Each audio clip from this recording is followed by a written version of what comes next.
So are you telling me that Nas really deserves this award more than fucking Malik Monk? Absolutely. Hell no. Fuck no. Nah. Malik Monk is one of the greatest six men I have ever seen. He's up there.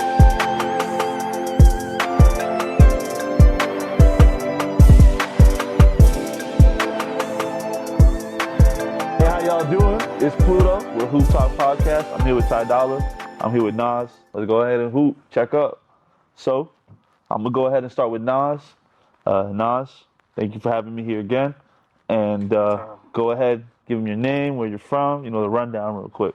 Yes, sir. Well, I am Nas, HoopTalk Nas on Instagram. I am actually the founder of Atleta Sports Media, which is what's helping us create what we're doing here today. I'm originally from down south. I was born down south Florida, but I was actually raised in Puerto Rico. Then I moved back to Florida, and I've been here since I was about 17 years old.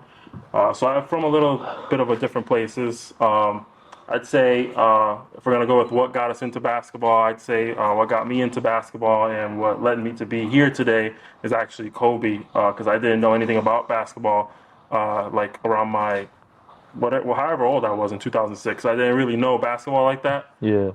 And I remember hearing a lot of talk about the 81-point game, so I wasn't really aware what 81 points really meant. I knew it was a lot because everybody was like talking about it or whatever. So, but I didn't know basketball, so I just whatever. So I started watching basketball to understand like what is 81 points. I knew who Kobe Bryant was because he's just famous. What I mean? But I started watching basketball. Next thing you know, you got Allen Iverson dropping 50 here, and Tracy McGrady dropping 50 here. Yeah. And nobody was really getting to that 60 or even 70 mark, you know what I mean? So I was like, okay, 81 is crazy. So I just started watching basketball to watch Kobe to see if he'll do it again. And then next thing you know, I fell in love with the sport, and now here I am, 18 years later, and I love basketball. We might have our first fact check. I think Kobe last time we got that close was, I think, the last game we played, the 62 game. Yeah, that was the closest. I think so. Yeah. I think it was his last game. Isn't that crazy? Game, I don't think he ever touched 60 after the 81-point game. I watched that junk live. I don't think so. He may have. I think one time in 2008. He may have. Yeah, but I take too long to look up. But listen, while y'all do your intros, I'm gonna look y'all. I'm gonna fact check y'all. Kobe's Go ahead, Ty. My name's TyDolla. From New York, Long Island. Okay. Moved down here when I was sometime in elementary school. Kind of been here since. Went back and forth for a little bit. Never played basketball. Okay. Hard to tell. He was trying to say that he did, though.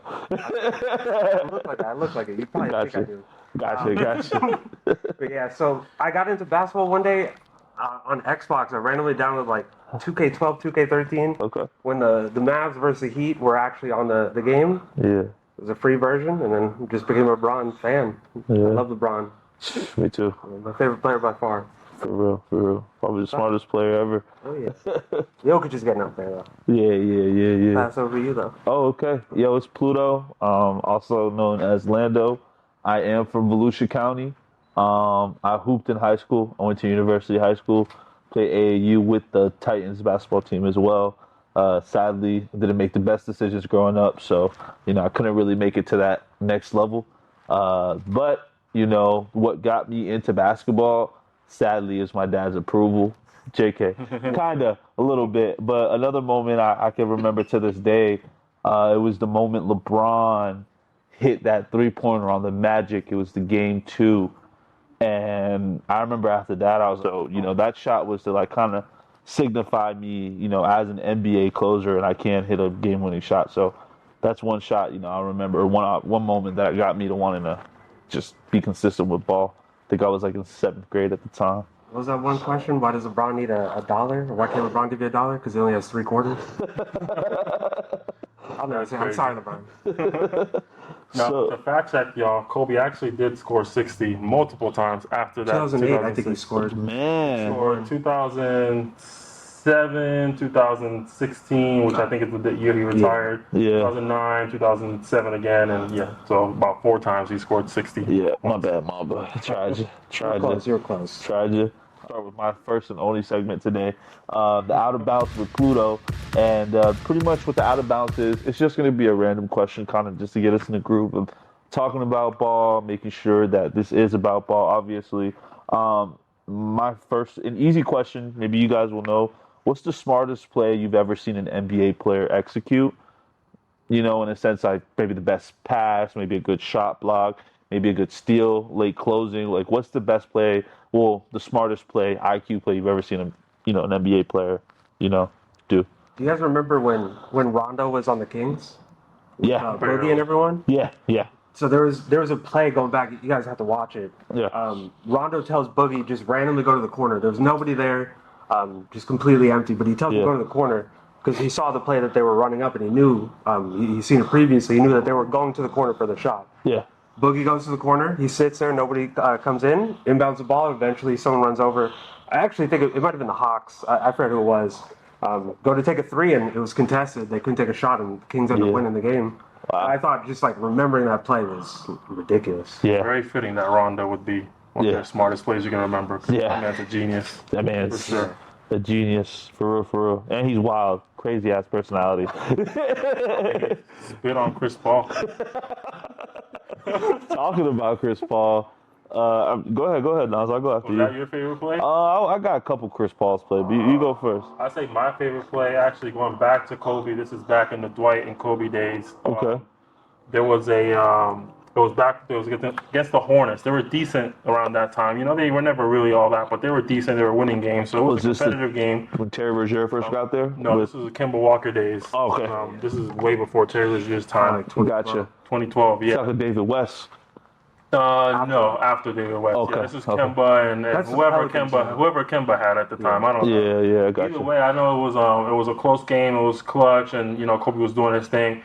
There was an inbounds play where Kobe actually tricked the Hornets into thinking they were going to go the opposite way. Wow, I know what you're talking about. I don't know how an NBA team forgets which way they're going, but Kobe set himself up in a way where it looked like he was guarding this side of the basket. Yeah. So they were gonna inbound on that side of the basket, but then as soon as the referee blew his whistle, Kobe just sprinted to the basket and then he got the inbounds pass. I was like, what? Nobody near him at all. Nobody near him at all, and then they ended up losing. That wasn't like a game-winning shot, but it was like a dagger, and they ended up losing the game because of that, because they just forgot which side. It was just Kobe just basically put himself in a position where he looked like he was gonna go from here to that way.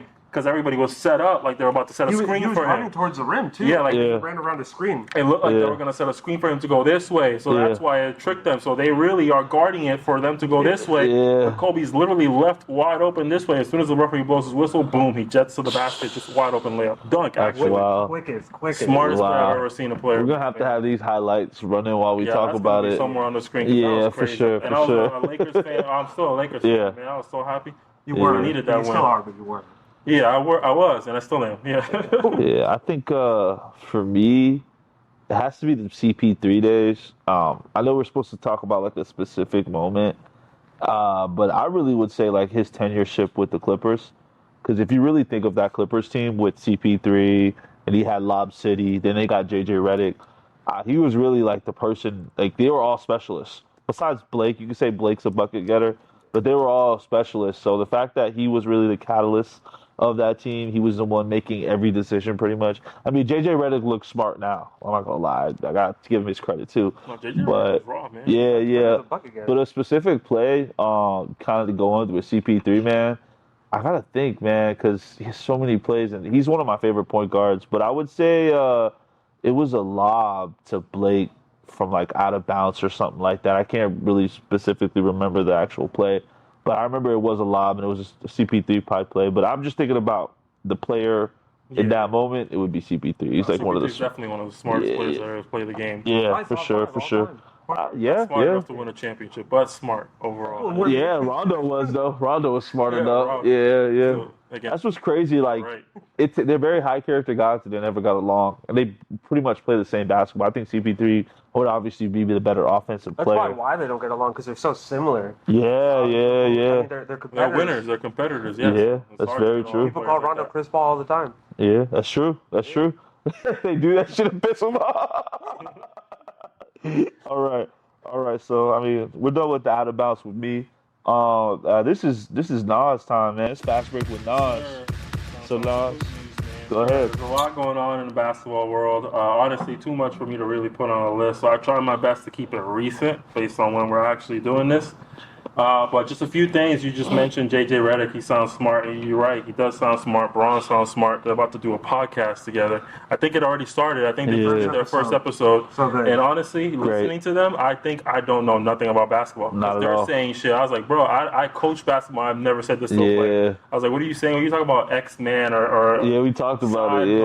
I was like, what? Why would you? What? No, I don't know what to do. So I'm Or pick excited. the picker. The pick the picker was Right, blowing me. I was like, bro, like, what do you mean pick the picker? was- Like, what the hell are you talking about, bro? What kind of play? I know he kind of like to JJ Redick. He kind of had like in the beginning of the video before we watched him talk, he drew the play out that they were talking about, and I still didn't know. When he was drawing the play, I was like, yo, I was not, They's doing too much, man. If that's the basketball they're playing in the NBA, no wonder these boys ain't ready, man. But I What? think that podcast. Do you remember Detail with Kobe? My favorite show ever. We were talking about that Sports too. show, Yeah. Yeah, we did. I think that podcast might like bridge the gap between what we have currently with the podcast with like Draymond, Pat Bev. Yeah. They're kind of like they're breaking the game down, but realistically they're just kind of talking to us. Yeah. I think that this podcast, with everything that they're giving us already, is going to be the next Detail. Yeah. Question, Now I don't though. know, because to kind of counteract that, I think Kobe's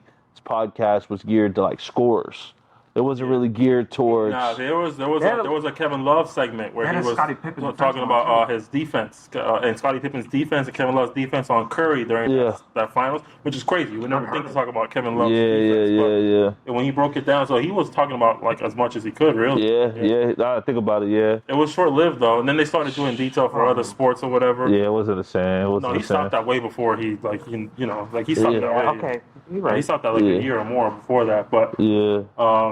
other than that, we got March Madness that just started like maybe yesterday or 2 days ago.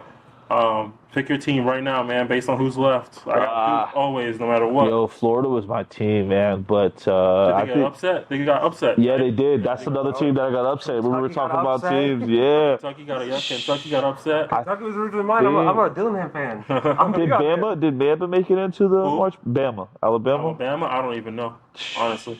Man. Find out. Kentucky got beat by the 14 seed Oakland, whoever that is. I never even knew Oakland was a team like that.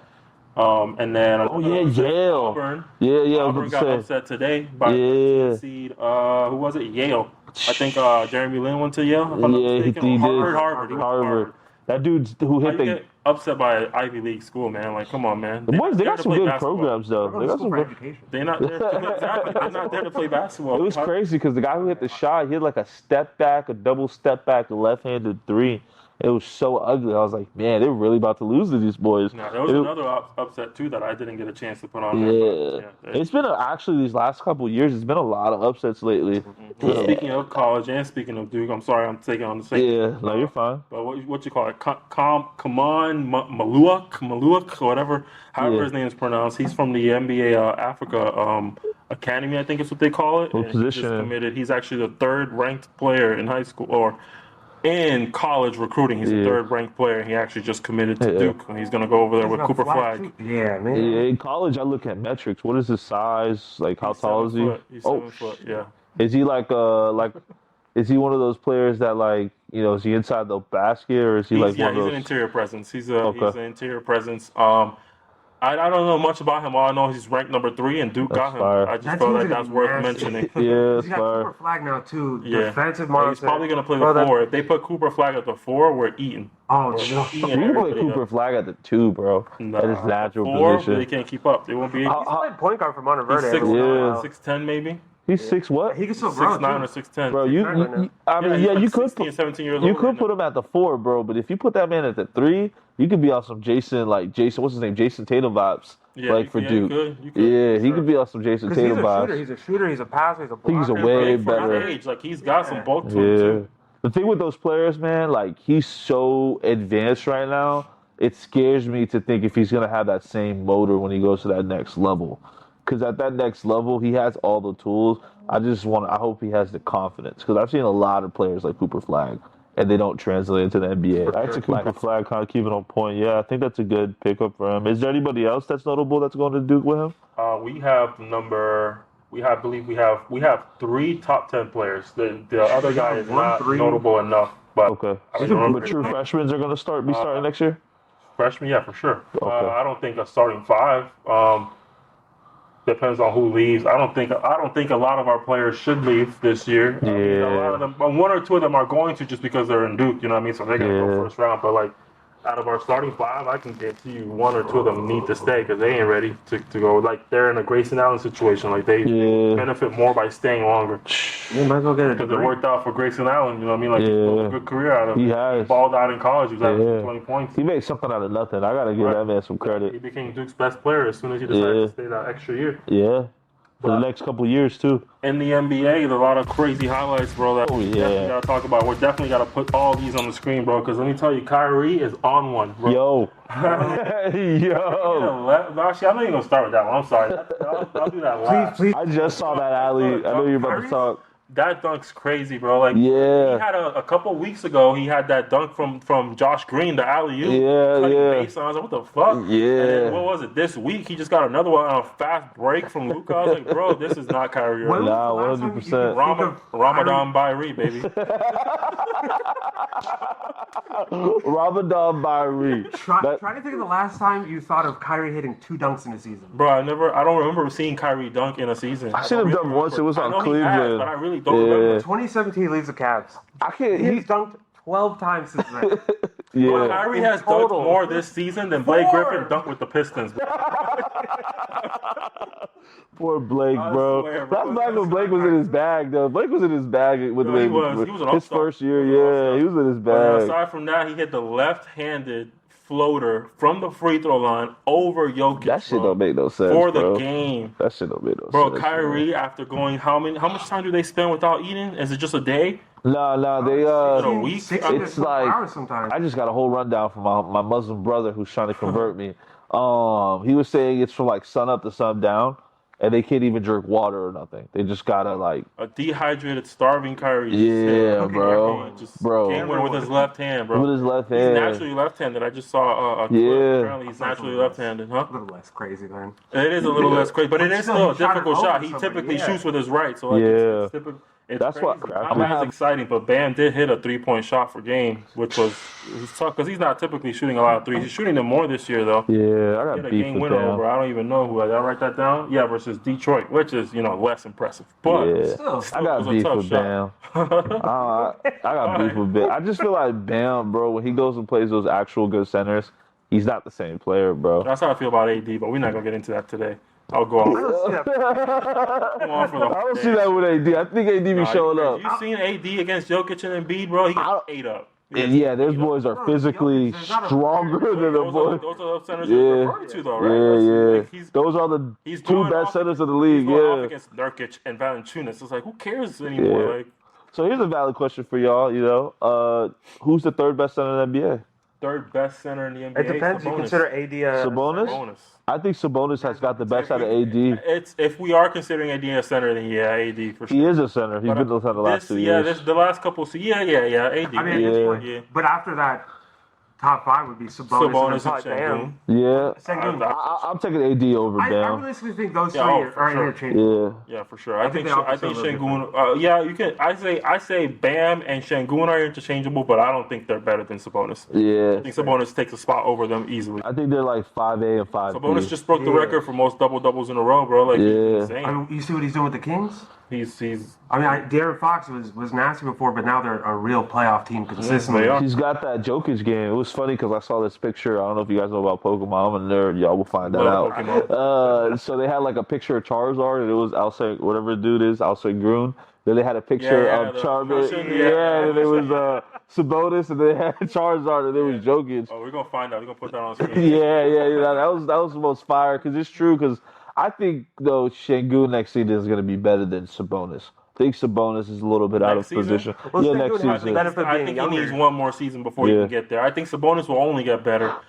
And then after that, he reaches peak. The reason I think he'll be better than Sabonis is because I think that the Rockets are going to take a leap next year and be a really good team. If they figure it out, if they keep what they're doing post All-Star, I think it's going to happen. They don't even have to figure it out. It's Jalen Green that got to figure it out. As soon as Jalen Green figures, he has to average 25 for that team. The rest of them are growing at the correct rate. And Amin Thompson's a rookie, so like it's okay if he's failing right now. But like Sengun's growing at the right rate. Jabari is growing at the right rate. Jabari's doing great. Yeah. adding Dylan Brooks was a great addition, regardless of what With people physical thought. toughness, yeah. Freddie was a great addition too. I was Fred surprised about VanVleet was that. an ideal addition. Everybody wanted Fred this offseason. Bro, I wanted Fred with the Lakers, bro. So I did too, but I already knew we were getting Gabe. I knew we were getting Gabe when I saw that second game of the Heat series, and they were talking about Gabe's not going to re-sign with the Heat. I already know where he's going. Yeah, I stopped watching Lakers games because of that. What? Gabe signing. Really? That Gabe signing was supposed to be everything for us. It's the Spoelstra effect, man. He just be tricking people into getting. I see the video of that this year. Hassan Whiteside, Dion Waiters, all those players that they be giving up, bro. Whiteside was legit though, but he didn't really care about the game like that, bro. Like he wasn't really trying. Yeah, he wasn't. He was. But he used to run around the locker room in circles instead of the zoomies. You saw the tweet when Trump got elected? He's like, I'm moving to Hawaii or something. I can't be in America anymore. I'm moving to Hawaii. Yeah. Some more crazy stuff though. I'm gonna leave this next one for last because I'm gonna talk about. Let's go with James Harden first. Playing defense on Kawhi. Well, how much were they up? 21. He was messing around. Nah, but the crazy thing is Kawhi missed. Yeah. That's the crazy part. I know he passed the ball to Kawhi and then closed out. I ain't gonna lie. The most defense Harden's ever played in his life, bro, and it's against his own teammate. I was like, what the hell? And Jalen Green, what did he just do? Oh, he had a crazy shot where he just he dropped someone. Then he hit a look-away three. Yeah, he stared at them first and then hit a look-away three. I forgot who that was. He snatched him too, hit him with one of these, and he threw it behind the back. And then he looked at him and then look-away three. And I was like, bro, I promise you did not think that was going in. You were just you took the risk to get the clip of the year, bro. Yeah. He took the risk, and he won. won. That dude's going to be a clip, highlight reel. Who, Jalen? Jalen Green, yeah. We don't mention him like 5 times. He just needs to get himself together. We can get into him one day, bro. But if I start on him, bro, we'll never stop. But I'm not a believer. I really am. I mean, in that draft, I think he was a little overhyped. I think there's a couple players that are a little bit better than him. I think he was a project that people didn't really want to admit. They try to make him more complete than what he really was. Yeah. It's because he was making bank for the Ignite, so they just thought he was a superstar coming into the league. I was like, bro. He was a superstar, though. That team, because it was him, Dior Johnson. Dior Johnson. I forgot about that bro, guy, he's balling right now. Dior Johnson is balling. He's had these. Who does he play for? He plays for like some JUCO school, because he didn't have good grades in high school. Dior Johnson. Dior Johnson, yeah. Bro, tattoos, right? Double overtime. He had 50 points and a game winner all in one game. I'm like, yo, he's hooping in JUCO right now. He should be somewhere playing right now. Year, right? In his division or whatever. Look at Kuminga too, though. Look at Kuminga on the Warriors. Yeah, he's looking like he's been the best player in that draft. His hype could just end. You get him in the NBA. Yeah. I don't think there's I don't think there's been any JUCO players that got in the NBA. Not from JUCO. They may have played JUCO at some point in their career, but not directly from JUCO. Honestly, though, I think he needs to get his grades right and go to a D1 school still. Or Jonathan Simmons. Yeah. He had to have played D2 at some point. Yeah. I remember the whole story back then. I think he went to Marquette. Right out of JUCO. He may have he was went to a free Marquette, agent, right? Yeah, I think so. I think he was he got drafted like 27. Or he got signed at 27. Yeah, I think he's right. I just don't know when exactly. I thought he was undrafted, but, we might have to check that. He was undrafted for sure. Yeah. But another crazy last highlight for NBA-wise, I think the highlight of the year easily is going to be Ant Edwards, bro. He dunked on John Collins so hard he gave that man a concussion, bro. I'm not even trying to be funny, but I'm trying to be funny at the same time. Dislocated his own finger. Yeah. Couldn't even react to the dunk because he was in pain. And then meanwhile, you got John Collins being checked out by doctors, bro. It's like, bro, he dunked on him like I'd never seen, bro. I genuinely believe this, bro. And I don't know what y'all think, but y'all gonna have to tell me. But Ant Edwards is the most electrifying player we've seen since Stephen Curry. Absolutely. Since Stephen Curry. Did you see earlier that year? I think Stephen Curry is one of the most electrifying players we've ever seen. But since him, who's been more? Are we saying NBA players or just in general players? NBA players. You could argue Luka has a lot of electricity to him. But like Ant Edwards, but he's not up there. He's not Ant Edwards. But he won that first season. If I'm gonna take a time machine, bro, there's one person. No, since Curry. Since Curry, are you saying because I could give you some moments in basketball. No, I'm talking about putting together highlight reels over and over. Zion and Duke is insane. Yeah, Zion and Duke is insane. That's pre-Curry though. It's pre-Curry. No, that's Curry. That's Curry. That's because True. yeah. But that was also called. Yeah. If we're gonna give a whole highlight mixtape, that dude, this man was blocking people from the free throw. I'll still take Ant.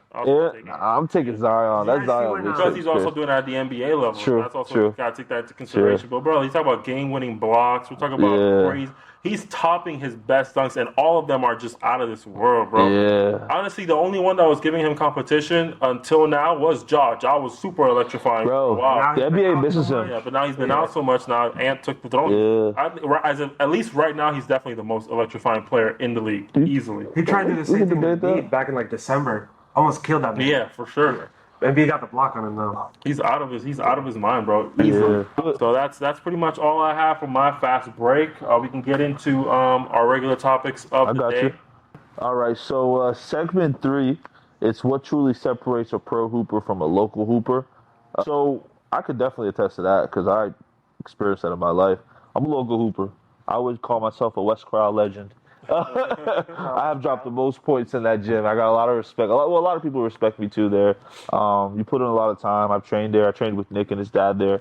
So, I've done a lot of time there. But, like, a pro hooper, man, this guy, you got to think, this guy lives and eats this shit. Like, he's not missing a wide open 3 at West Crowd. I am. But he's not. Another thing else, it's also the IQ and understanding how something works, even if you're not in that position to make it work. And what I mean by that is, hey, this is a long rebound. I know I'm probably going to have to go by the 3-point. I'm going to stay by the 3-point line to grab this rebound. Or just knowing how something folds out before you even noticing it folds out. And that's a pro hooper. So to him, he could be a pro hooper from Europe, and he's still way better than the local hooper. I mean, there are those anomalies, those people that are gifted. But a pro hooper is a pro hooper, bro. There's nothing you could even... Like, Berto, sorry to bring up, he's a pro hooper. So you could tell, like, his jump shot's the same jump shot every time. Like, just his reek, it's the same jump shot every single time. Know how to get to the spots no matter what. Yeah. That's exactly what I was going to say. A local hooper is trying to get to every spot on the floor. Yeah. A pro hooper is getting to the same spot. He knows exactly where he knows. Like, I'm going to go to the same move every time. I'm going to shoot the same shot every time. This is what I practice, and I'm going to make it. You're not going to stop me from doing that. So repetition consistently over and over. Yeah. And also knowing where to score. Like I said, like he says, they know where their money's at. Like, hey, I'm really good from 10 foot out. I have an amazing jump shot, probably the best jump shot in the world from like 10 foot out. Let me take that jump shot. It was like Tim Duncan, bro. Tim Duncan was the perfect example of I'm gonna get to my spot, I'm gonna take my shot. Yeah, I'm gonna take my shot, and then we're gonna see what happens at the end. Bro used to kill that like step, that half spin, and then spin again, fade away, like.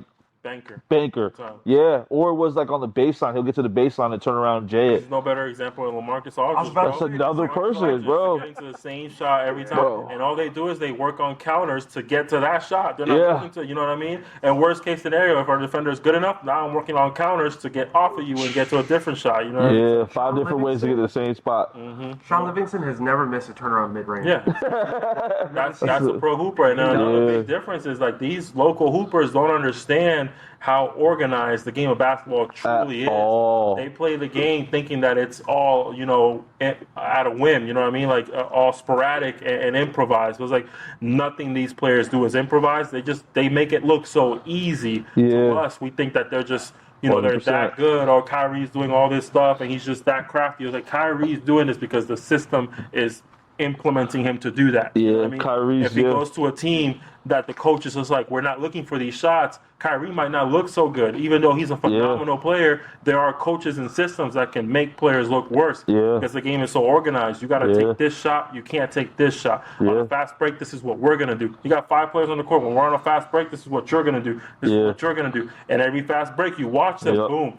This player's doing this every single time, no matter what happens. And it's like, that's the organization that a lot of these local hoopers aren't prepared 100%. For. They're not prepared to play a system. And it kills them. You know what I mean? You play 23 seconds of perfect defense. He needs 1 second. That's it. Bro. He some stupid shot over 3 defenders. I went through 4 games of that, bro, last year as a Lakers fan, bro. It's just the most depressing thing I've ever seen. Bro, he literally 23.9 seconds. He was the reason the Lakers lost. He was the only reason. He abused besides Jamal Murray was crazy. He did, but we could have took the Jamal Murray beat down. They always take it from the point guard. So we always Steph Curry, De'Aaron Fox gets off. All the that was crazy. oh my bad. That was crazy. I'm saying like the point guards usually get off against the Lakers. No. It's the centers that Didn't we get have. any better there, but Yeah. it's okay. Double down, but I'm Let's press play. It's okay.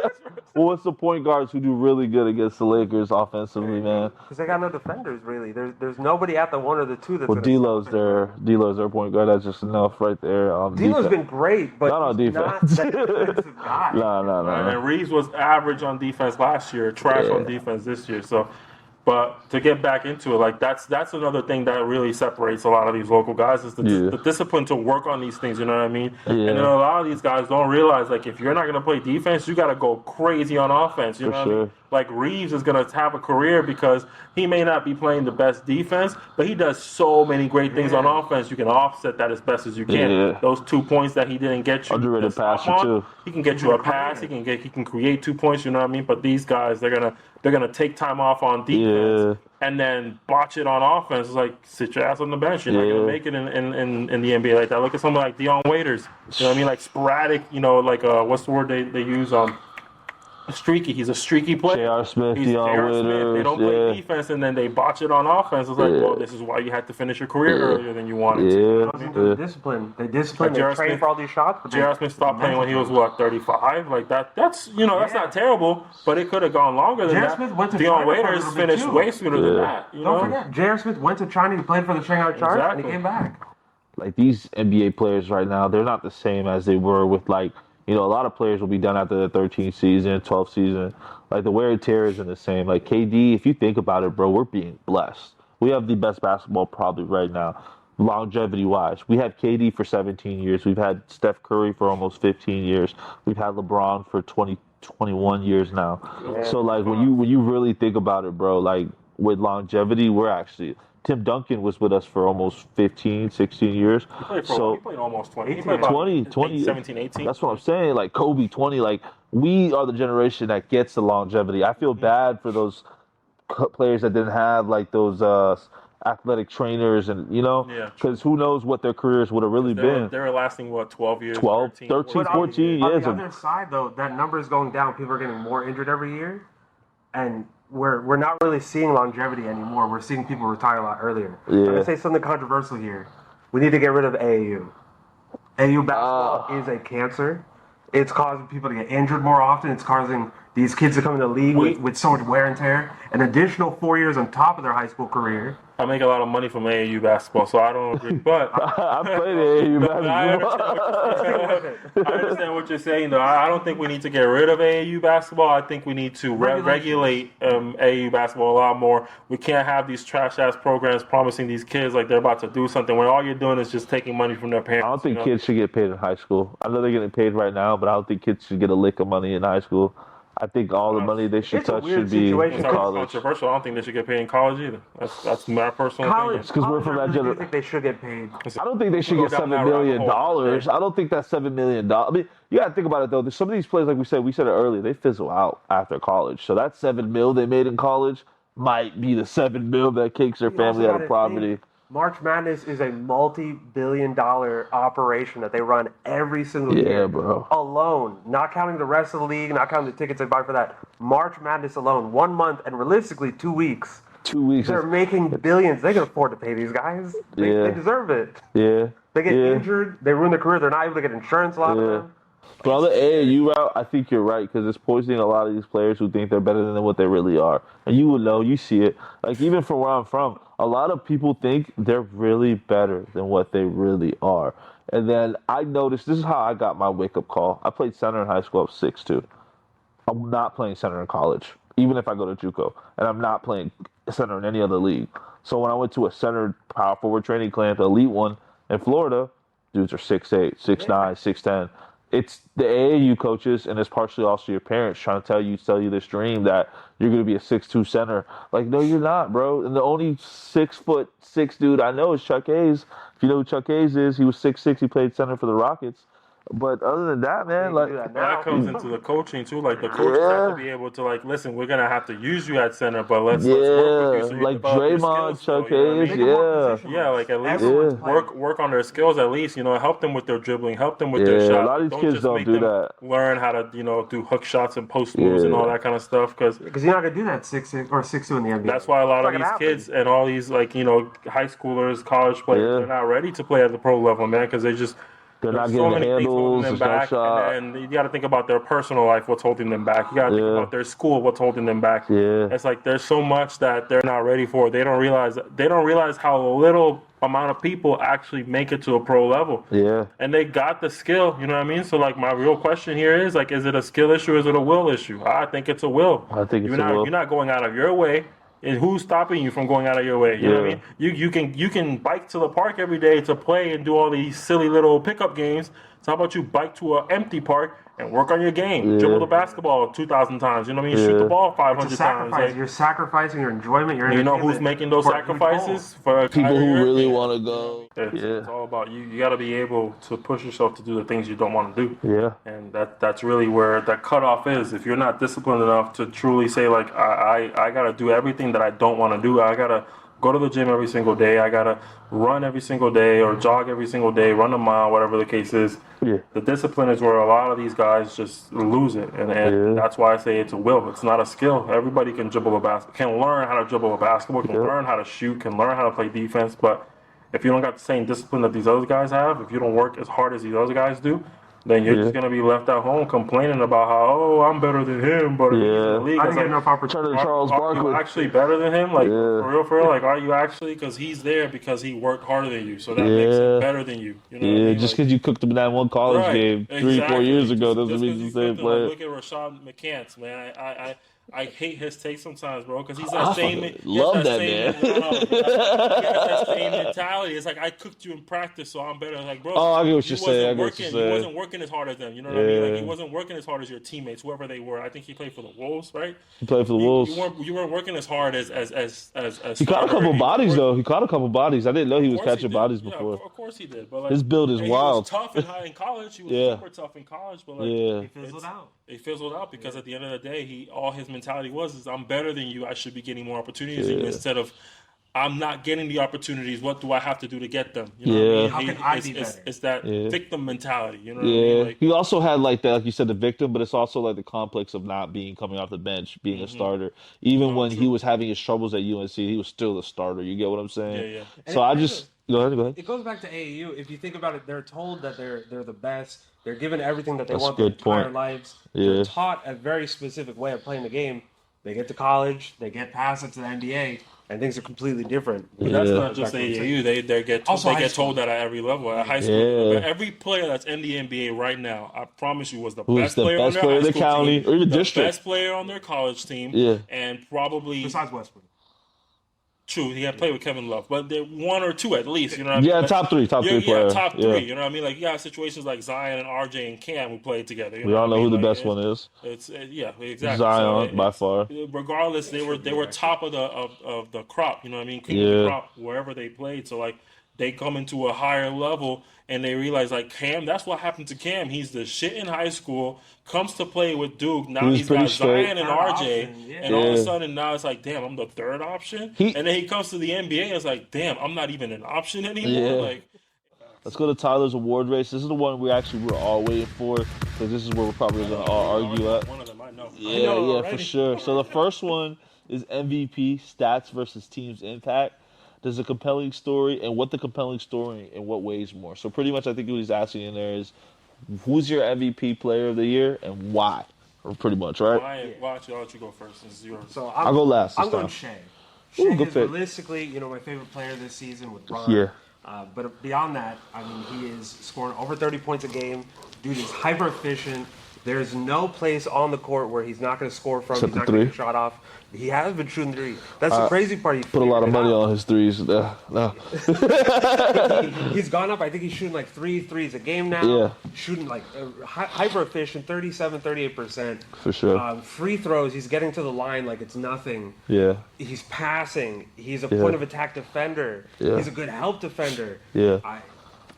He is the cog that makes the Thunder run. He's our DNA, I think. Yeah, I get what you're saying. I do think Shea deserves it for sure. He's doing enough to get a vote, and if he were to win it, I'm not against it. That's not the one I really care to argue. However, that's not my vote. I'm still voting Nikola Jokic at the end of the day. Not far off. Yeah, I think at the end of the day, it doesn't really matter what Shea is doing. Nikola is the best player in the NBA. And if Embiid was still playing, then my vote would be Embiid because he was having a historic season. But he's gone now. He's not going to be voted, so I think it has to be Jokic.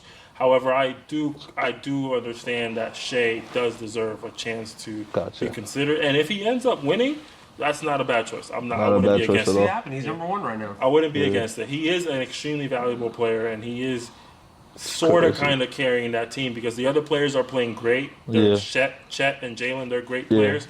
But they're not carrying, you know what I mean? Like Shea, they're winning off the back of Shea's dominance. Like he's still very young. He's unstoppable. He's defensively, he's taking a leap. You know what I mean? It's so he deserves it. But I think Jokic is the best player, and I think at that point, if the Nuggets end up top 3, he should be the MVP. Yeah, I'm a firm believer the NBA hates giving the trophy of MVP to someone more than like 2 or 3 times.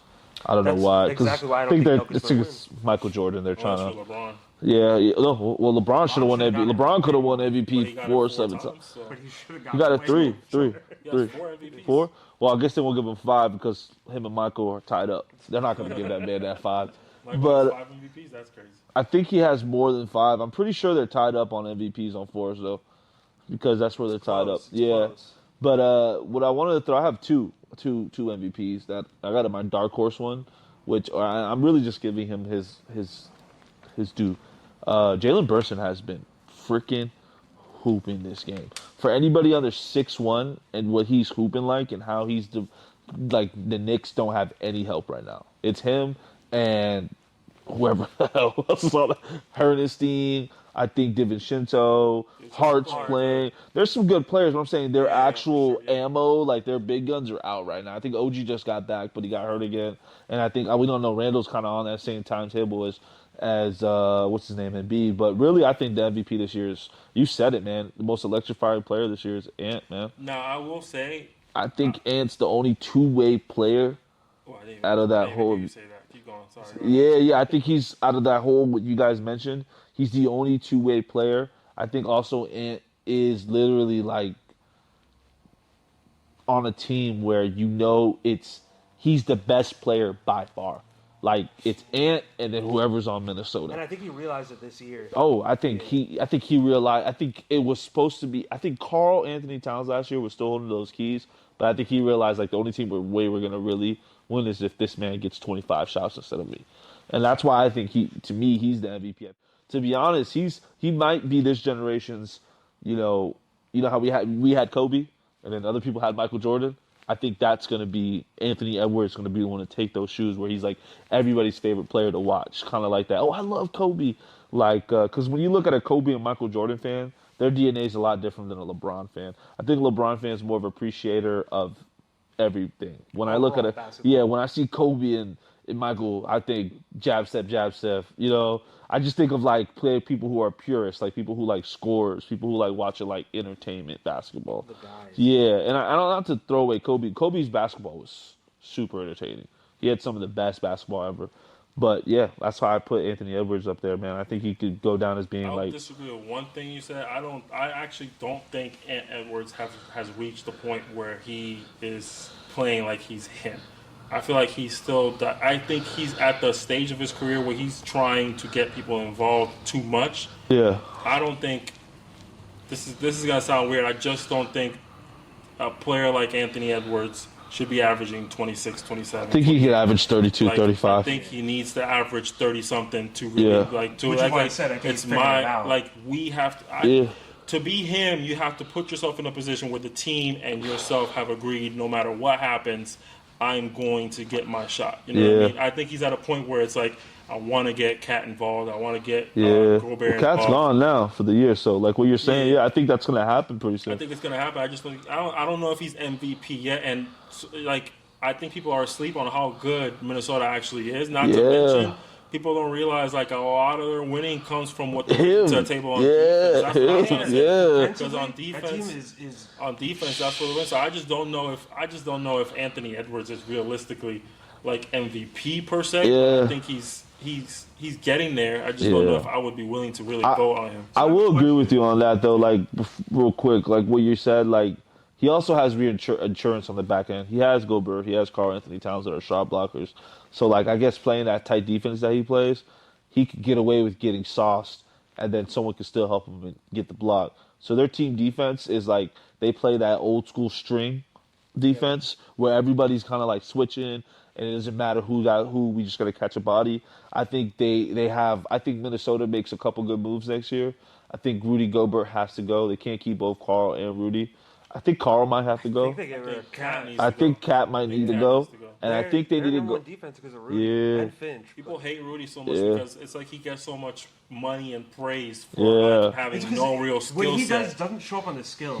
Exactly. He's a hustle player, You don't see what he does. You don't see, people change the way they play the game. They don't shoot it in the paint as much. You can be a game changer without hitting a shot. You know what I mean? You can change. Like, people don't, like... I feel like a lot of people have grown to respect what Draymond Green does. Yeah. So, like, if you've reached the point where you can respect what Draymond Green does, why can't you respect what Gobert does? It's the same. They have two different ways they get the work done, though. It's true, but the impact is similar. It's like I'm gonna score nothing more than 12 points, but I'm gonna change this game 100%. I'm gonna change everything. Yeah, it's different with Green because Green's doing it on a different level. Green's doing it on like a help defense. He's doing it more of like, how do I say it? Like Green's literally like the brains, like.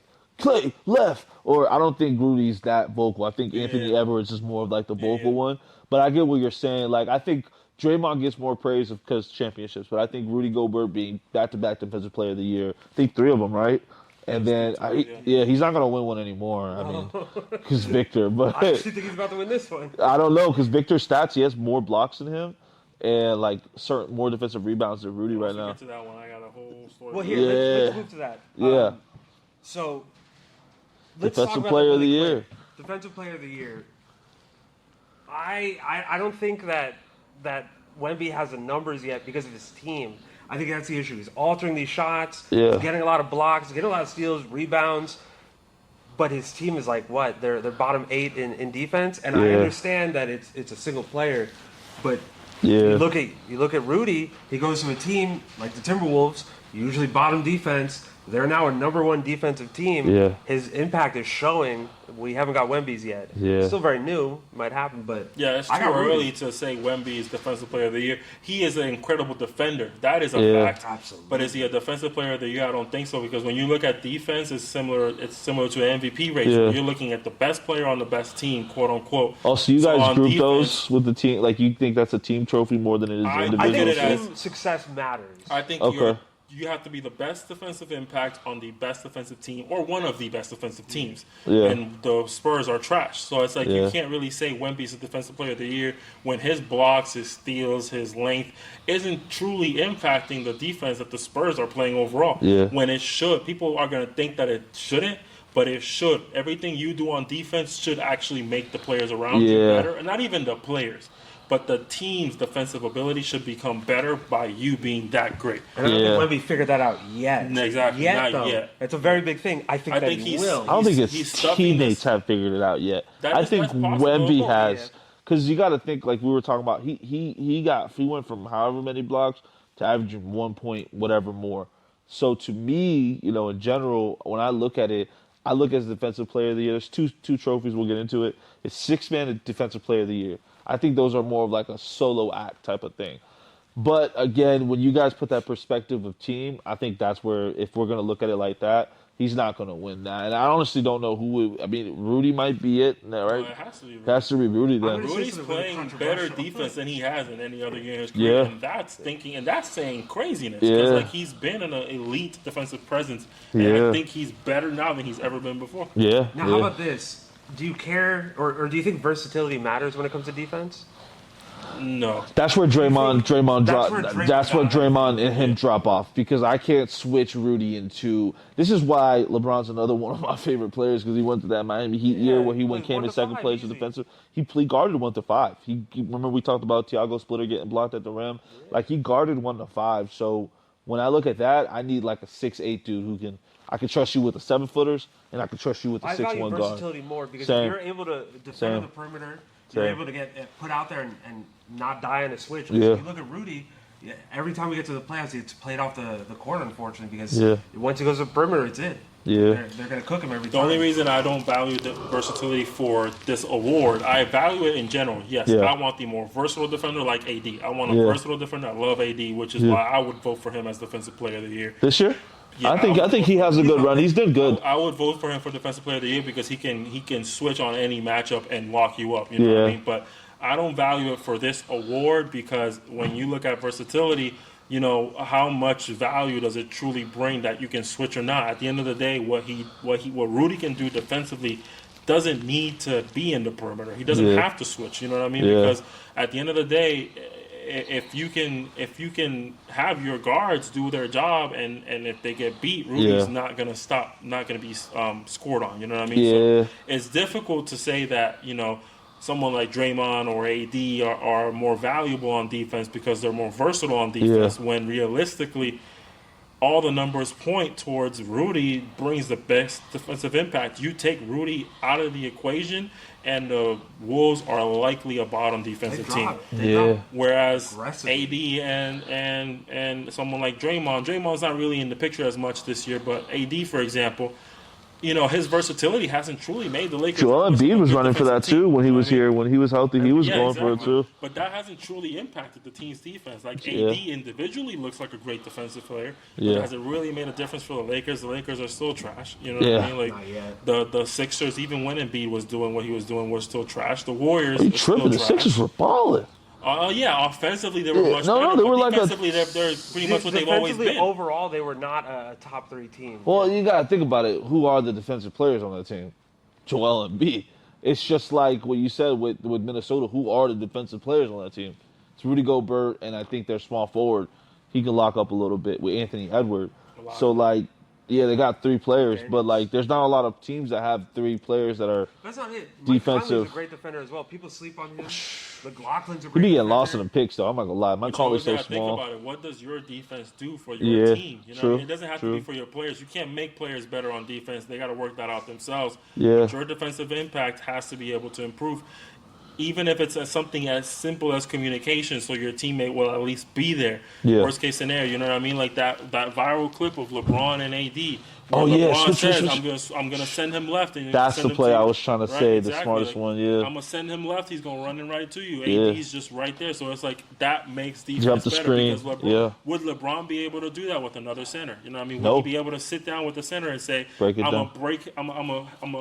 gonna attack his left hand. He gonna spin right into you, block his shot. It's the same. You know what I mean? Like he can't do that with somebody. That's not the only time I've heard him give AD advice, though. That's how you can tell LeBron's a smart guy. I think it was one time he was like, man, when you get on those big guys, man, bump him and then go shoot. Because once you bump him, you create the space. Now you can shoot. If you're just shooting over him, he's going to block that shot. Literally, next play, Miles Turner's. It was the tournament, the final. Bumped him. Started hooping on Miles Turner, man. I think he dropped like 48 points that game. Miles Turner's and Miles Turner's a top 5 center. I mean, defensively. I don't know. Yeah, defensively. He's good offensively. But he is, but I know what you mean. His game is he's got that Brook game. It's wherever he decides to go, you know, it's going to translate. Like I think those big bulky centers who can shoot, they do really good on, like I said, those fast teams where they're trailing at the end and now they're shooting or they're taking the center away. So 100% for sure. You want to go on to most improved? Yeah. I'm not really gonna have a lot to say about that one. This is gonna be a little controversial, but I'm going Sengun. And I'm going to tell you why I don't think it's Tyrese Maxey. When it comes to Rookie of the Year, Most Improved, do we look at, real improvement, real player development where we see them working? Or does their role changes matter? So if you look at Philly, they lose James Harden. Yeah. They now have a creator that they need. They have a ball handler. They need someone that's going to score more often. In comes Tyrese Maxey. Is he scoring just as efficiently as last year? It hasn't changed. No, it has gone down, unfortunately. His threes, his twos, his turnovers, he's fouling more often. You look at Sengun, he's shooting better from the field. And, you know, that guy's not a three-point shooter, so I'm not going to talk about that. But overall, he is shooting the same amount. They are playing the same amount of minutes, 3.6 up from the last year. They are, you know, he's scoring more efficiently, or at least the same amount. He's passing the same amount. Yeah. You know, his assist to turnover ratios are the same. But his stats have gone up. I don't see my thing is always, it's not about how much did you improve necessarily in every category. You can do better in multiple categories. At the end of the day, the title of the award is who is the most improved. Yeah. And to me, it's about based on who you were last year, who took the biggest leap. Sengun was a great player last year. He's a great player this year. Maxey was a good player last year. He is a phenomenal player this year. He's the leader of that team. He's able to still win them games. You know what I mean? So he took his improvement as a player is what changed his role. It wasn't the other way around. If his role would have changed because he had to, and then he put up those numbers, then I would understand. But it was the other way around. It's because of how great he played that now his role is completely different. Now they're looking at, okay, you can really knock these shots down.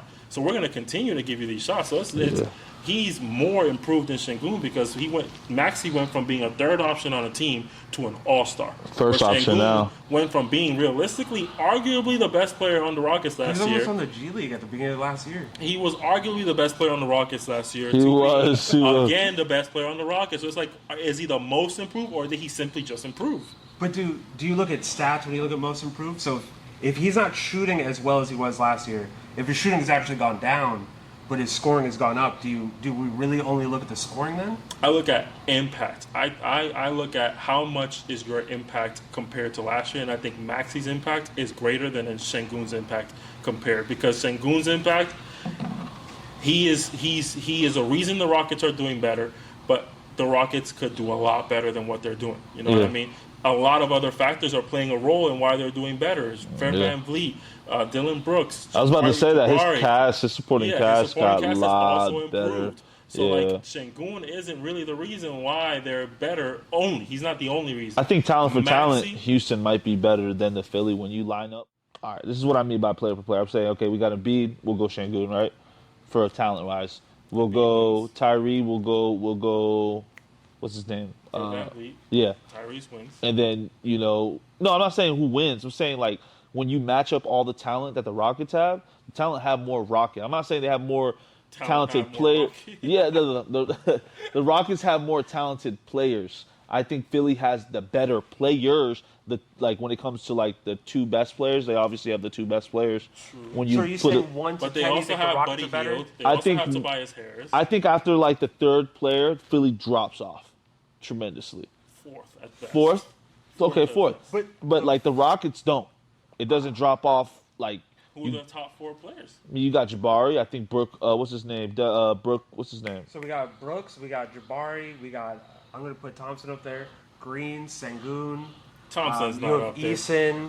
Thompson's just about as good balling. But I'm not saying he's good, but he would be up But we're there. saying when do they start dropping off? Easily by the third player. Yeah, easily. Yeah. After Tobias Harris, it's a drop-off. No, the Rockets start dropping off after the third player, in my opinion. I think after Tobias Harris is dropped.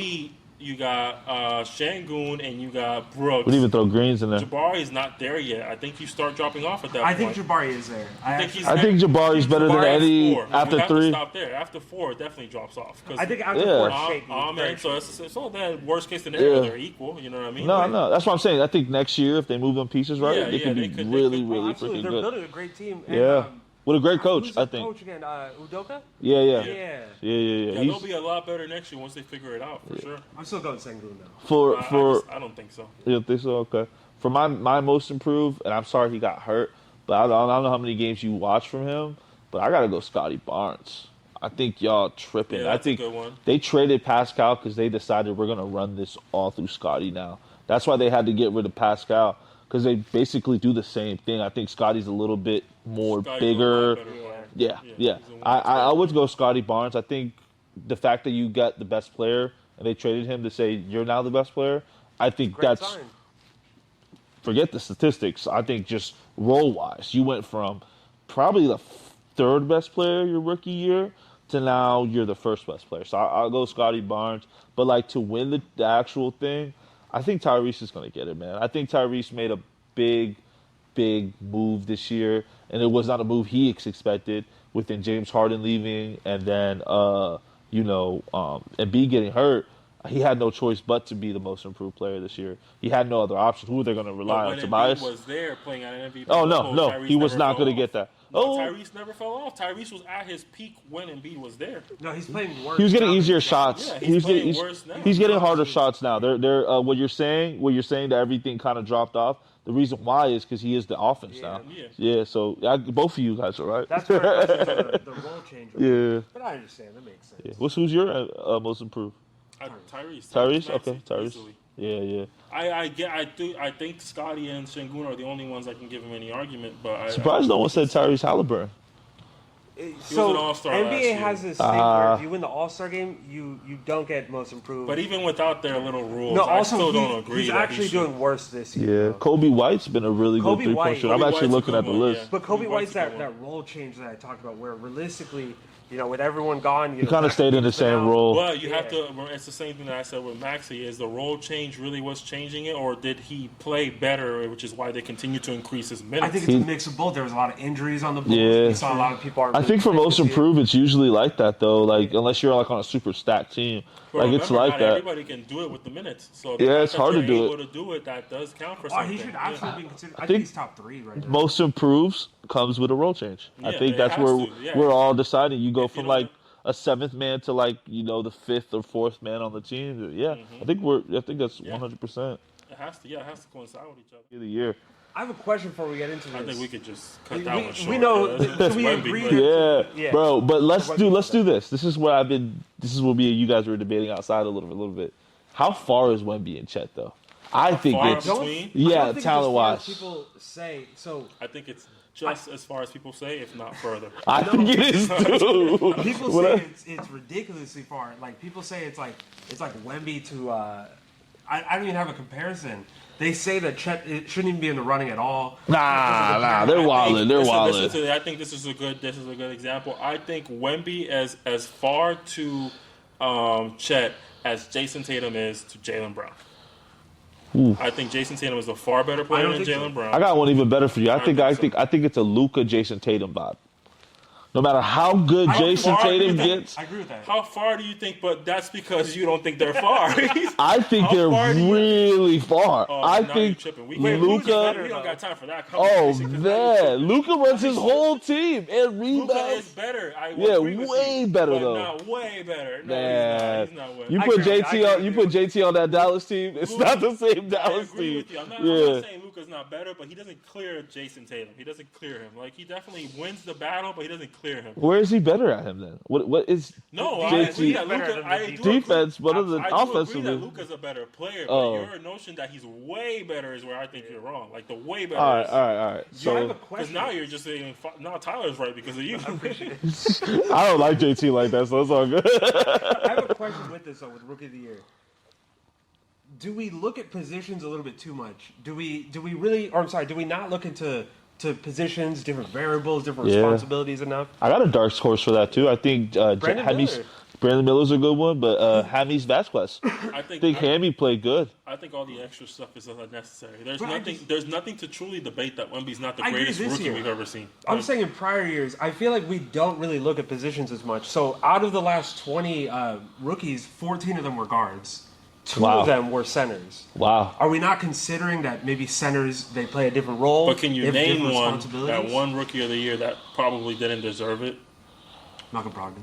You don't think who that year deserved it over him? Yeah, I'm not gonna lie. Malcolm Brogdon, he came into the NBA as a veteran. But there was absolutely. He was on that Milwaukee, right? Milwaukee team. He was not the only one that was close. Sarge might have been in that race, actually. Oh, yeah, I'm not. Sarge just barely have a job. He barely has a job. I think he was in that race. He's the tallest person on Golden State and can't start on the... I feel you that if he's in the race, but, like, for real, bro, like, okay, no, he didn't play, so never mind. Ben Simmons didn't play his first year. Yeah. Jaylen Brown wasn't competing for that. Brandon Ingram was not competing for that. Well, Brandon Ingram that year, we knew Brandon Ingram was the best rookie They from were great, all the but way they were- from the Duke. No, you have to actually pull up the Rookie of the Year voting to see. No, I know, but I'm saying look at all the rookies that got drafted. None of these guys are competing for that. Like Buddy Hill wasn't competing for that. He was one of the closer ones. I remember him.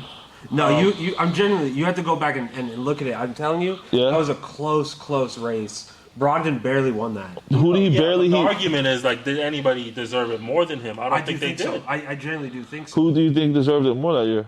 I'm telling you, I think it was Sarge. I think Sarge. You think was going Saric against him. played better than him that year? You're Absolutely. tripping. This man was a 6-man on like the third best team in the NBA at the time, the Milwaukee Bucks. The Bucks weren't like that back then, though.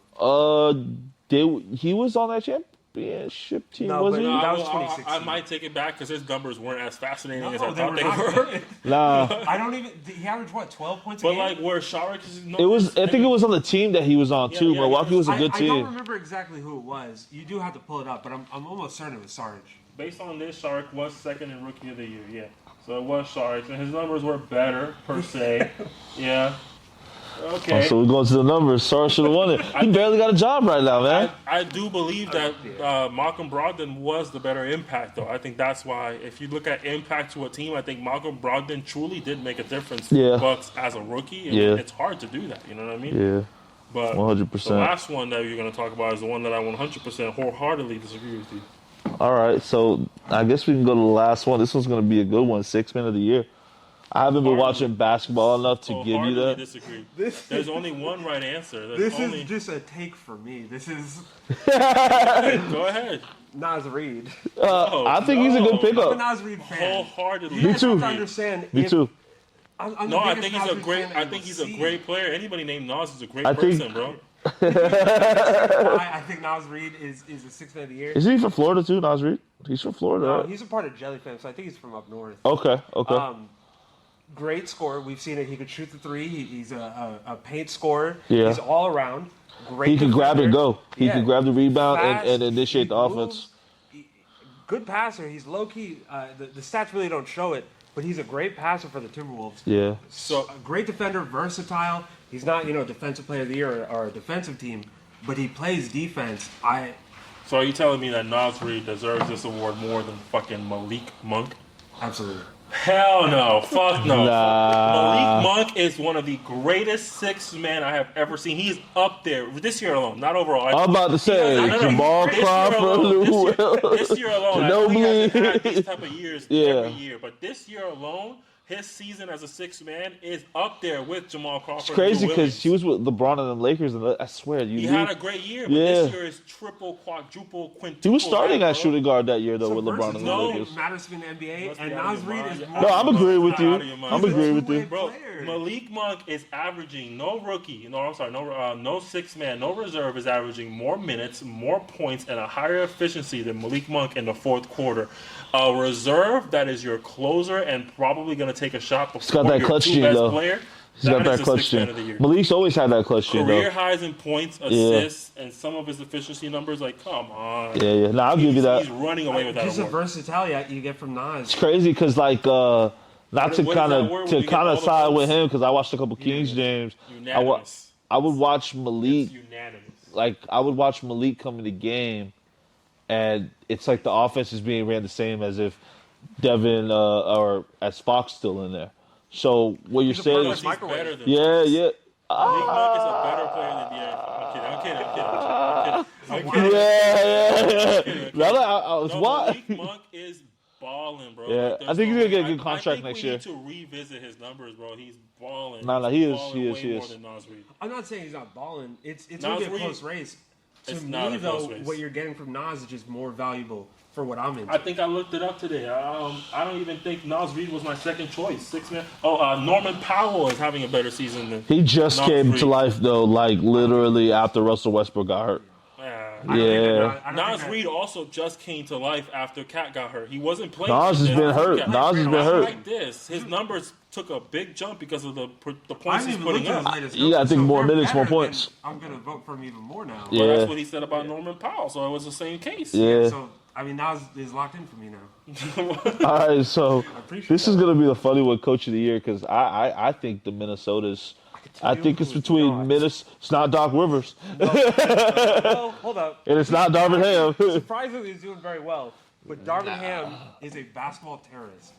He is the worst telling substitution you. coach I've ever seen in my life.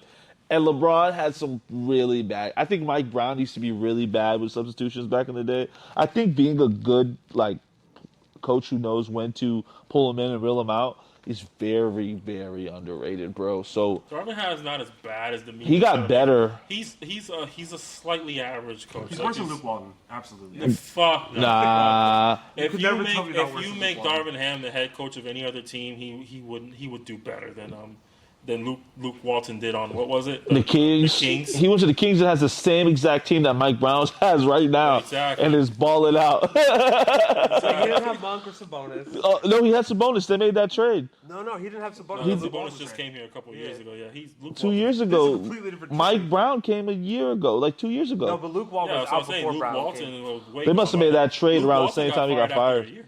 Yeah, he had that sexual harassment shit he had going. Allegedly. know that. Allegedly. Yeah, sexual harassment, allegedly. Put the news article right here. Yeah.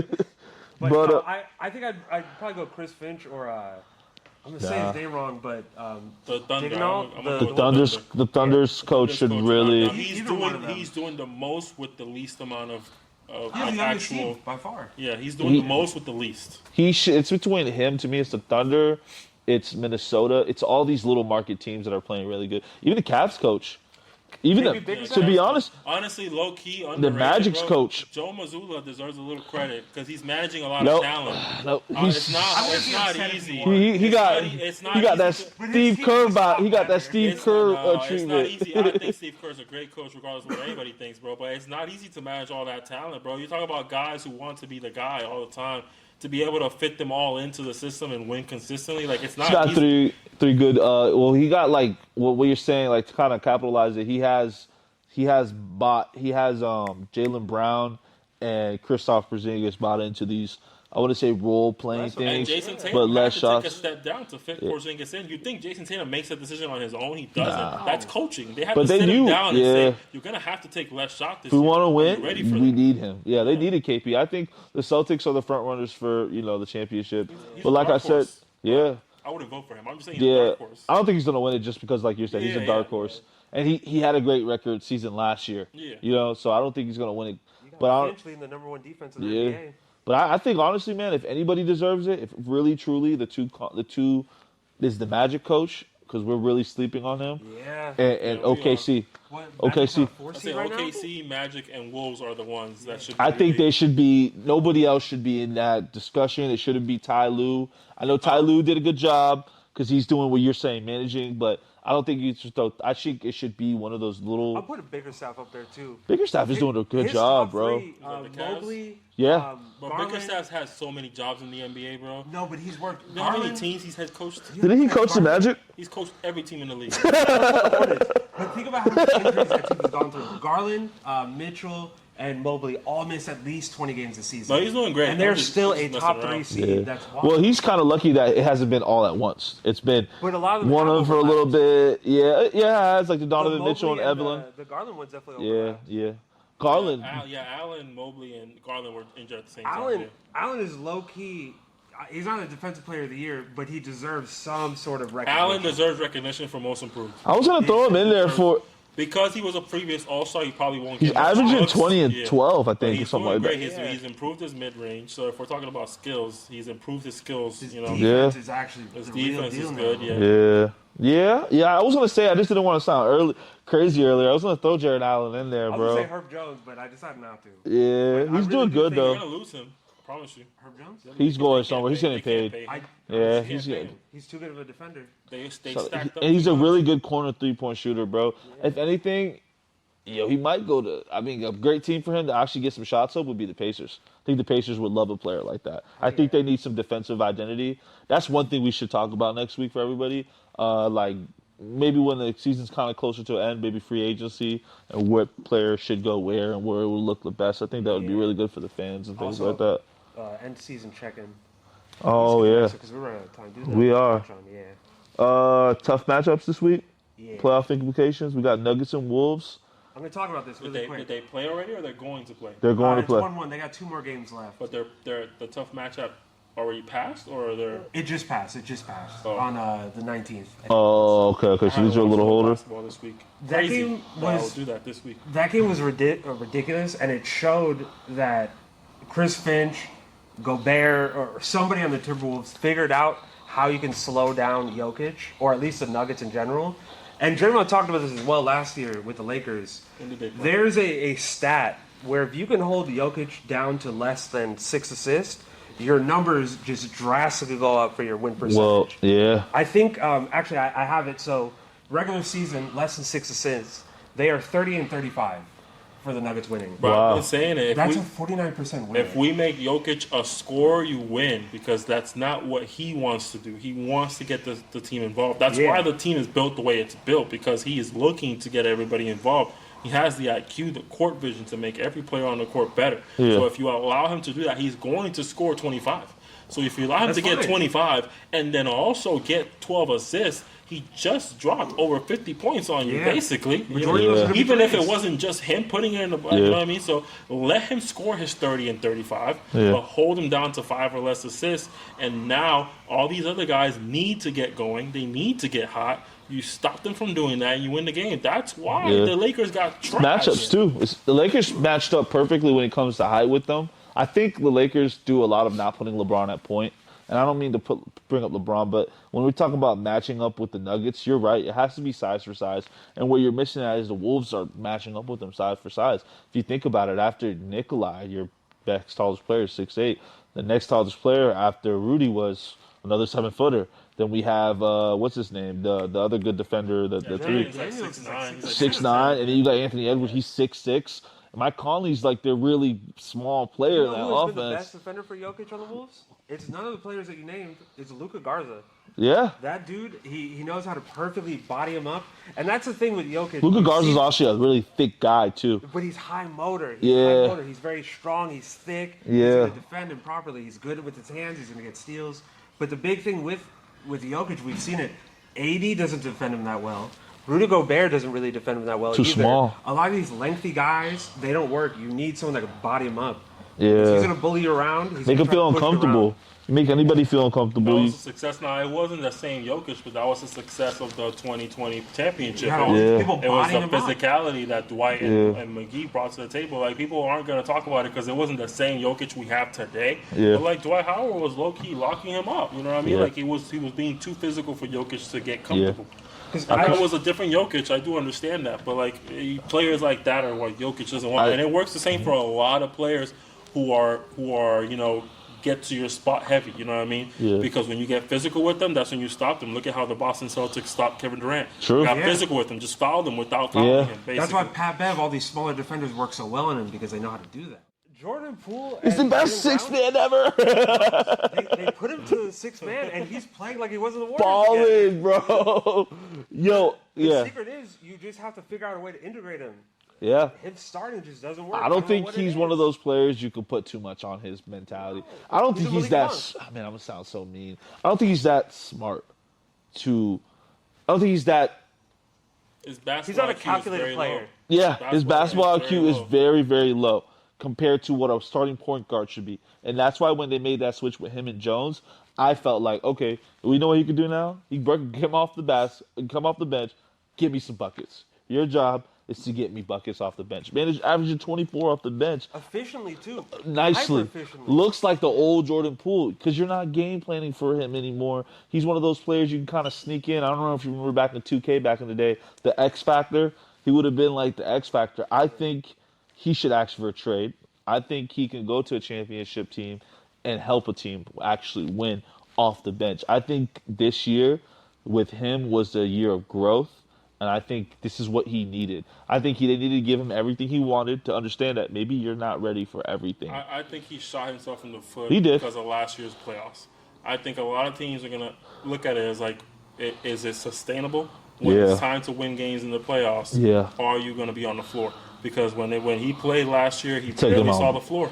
He make a lot of He dumb wasn't playing decisions, though, defense, bro. Making a lot of dumb decisions, and he's still making them. He's now. erasing the Lakers. The Lakers beat the Warriors. Yeah, 100%. 100%. Him and Klay Thompson played terrible. Liability. Clay's a Terrible liability basketball. now, man. I remember, bro, you could ask you. I was in the chat every day, bro. Let's bet on Klay Thompson taking all his shots because he's gonna shoot. He's gonna chuck him up. Yeah. Chuck him up. Yeah. Klay Thompson field goal attempts last year every time. Field goal attempts every time, bro. And it was at like 16.5. I was like, he's shooting 17, 18 shots, making what, 5 or 6 of them? Averaging 15 points a game, bro. It's like Kyrie that one the one postseason where he's like, I'm never gonna shoot 6 for 18 again. Yeah. It was a liability. It was a liability. Crazy. And the Jordan Poole shot himself in the foot by having that type of performance. Like, our teams are going to look at longevity, and not longevity, but sustainability. You think if he would have went to a team that was a little bit better, he would have played better as a starter? I think so because I don't think they would have ever started him. So rely on him less, you think? Yeah. If he would have been on a team where he was like the 4th option, maybe even the 3rd option, maybe not coming off the bench, but on the starting line, do you think he would have done better? You can't rely on your player who has clearly established himself as a 6th man. You can't just rely on that. Yeah. How often have you really seen a guy who started as a 6th man, made a career as being a 6th man, evolve into like the starter? It doesn't really happen. Especially on a team with a player that has the same role as you. Like we've seen bench players evolve into starters. Well, he's their point guard when he starts. You said, go ahead. We never seen an actual 6th man of the year type of guy. You kind of know who's a starter and who's a pretender, like real fast when you see certain players. Like, I think that season where he's like when he was with Andrew Wiggins, like I have to get paid. I think that was a lot of fool's gold because when you look at that Boston Celtics bench, they weren't that good. They weren't that good. For next week, pretender. I like Yeah. But Boston Celtics bench wasn't that good, and all the teams that they played, like Nuggets weren't that deep at the time. The Lakers weren't that team, and I'm talking about that Warrior run. I don't think the Lakers even made the playoffs that year. But regardless, all those teams, like, it's this year that a lot of the good teams that were pretty decent teams now have benches, like the Celtics, Milwaukee, not just top heavy. Laker. Yeah, not everybody's just like 2 good players, and then they've actually orchestrated teams that actually have a good starting lineup and a really decent like bench. Like when the Knicks get healthy again, man, people are not talking. Team. Bro, I'm telling you, bro, they caught my eye. I hate Stephen A. Smith, bro. But he bro, you gotta think about it. Mitchell Robinson hasn't played. Bro, you got Randall hasn't played. Oh, bro, that team is. Then you're gonna take Josh. Newbie's just there for the first. Bro, you're putting Josh Hart back on the bench. You're putting DiVincenzo back on the bench. You have the backup point guard. Like they're gonna be decent, bro. And those they're two gonna guys be are really good. willing to play their role. They don't care about it. Yeah. They're so close. They're role players, though. Together. Yeah. OG's a role player. He was a role player when he played with Kawhi. He was like, I think they're second. OG's a borderline all-star. That's how I perceive it. Yeah. I don't think he's a role player. He's a borderline all-star. I think it's the role that he gets. Like we were talking. Yeah. I think a lot of now that we're being able to break this down together, and I learned something today. I think a lot of what a player has to become the role that he 100%. takes in or the role that he can fulfill. Also, a role you're willing to accept. Yeah. Some people they're given a role, they don't accept it. It just doesn't work out. Yeah. I think that's the main issue that's with Cam Thomas. I don't think he's ready to accept the role that he's being given. So he's like, Cam Thomas is a generational bucket. I've never seen anyone like that, man. Yeah, but he's not doing everything right. So he's not getting the role that he wants. He's not doing everything right. So that's why his career's not going where it's supposed to go. It's just like Trae Young. I think Trae Young. He started this season. That's gonna be a subject we'll talk about next time. But yeah, I think to say about Trae Young. Yeah, when you see them Cam buckets, I think of those people who like these buckets are empty buckets, empty calories. Like Trae Young, empty buckets, empty calories. Like a lot of these people, like they'll drop 37 and lose. Like I remember back in the day watching basketball in like the early 2000s, late 2000s. Like it was just like, yo, man, you dropped 37 and lost? That really don't mean nothing, bro. You can't really do much. Like, oh, you lost it. Like that's more of an eye stat. So Devin Booker stats, right? Yeah, Devin Booker stats. We saw it with Devin Booker, and then now look at Devin Booker. Devin Booker had no hype with the scoring. No, they did. Even when he had like 70 back No, then. I'm saying like he was averaging like I think like 28 one season or something like that, and they were losing. You have to win. Season. Yeah, you have to win to get that like recognition, bro. Like, oh, you are a good scorer, because it has to translate to W's for sure. It comes to basketball being a team game. Unfortunately, one guy's just not gonna exactly. Himself. That's gone. That never was. It never existed. Whoever said the that 90s was the last time it was close, and even then, nobody even. There was the I'm telling you, and I'm gonna crazy fact that I'm gonna tell y'all. I think Scottie Scottie, what's his name? Scottie Pippen. I think Scottie Pippen was the second best player in that generation, think behind Michael Jordan. I mean, after MJ. When I'm talking about guards and forwards, I think he's the second best player. After MJ, he got second in MVP voting. I mean, they did also have a guy named Hakeem Olajuwon. No, guards and forwards. Oh, okay. Centers is different. Backcourt. It was elite. Or It was wings, I elite. guess. Yeah, like think about it. There was not a lot of wings out there that were amazing. You think Scottie Pippen was better than Clyde Drexler? I think there was reasons why you would think. There could be a Yeah, debate. I think I don't know if I Michael would Jordan outscore had. Pippen was better than Gary Payton. Oh, for sure. He's bigger. He was doing everything Gary Payton do, but he was 6'8". Passing, Yeah. defending, rebounding. Guarding the best player on the team. Like, yeah. Because a lot of people have this notion that MJ was guarding the. No, he player wasn't. every time. He was not. MJ's a great defender. MJ's a great help defender. People don't understand that, bro. Can't go left.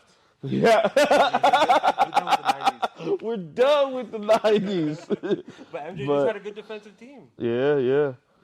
So, I mean, I think this was a really good discussion for the first episode. I had fun with Nas. I had fun with Tyler. And I really want to make sure that you guys tune in. You know, this is our first episode, so we might be everywhere this episode. But, you know, it's growth. And we're trying to develop a channel where the average guy, the average Joe can relate. Because now we have all these podcasts with, like, you know, these NBA players, you know, these NBA ex-coaches and everything like that. And they give you information on, like, a level that we probably will never give it to you.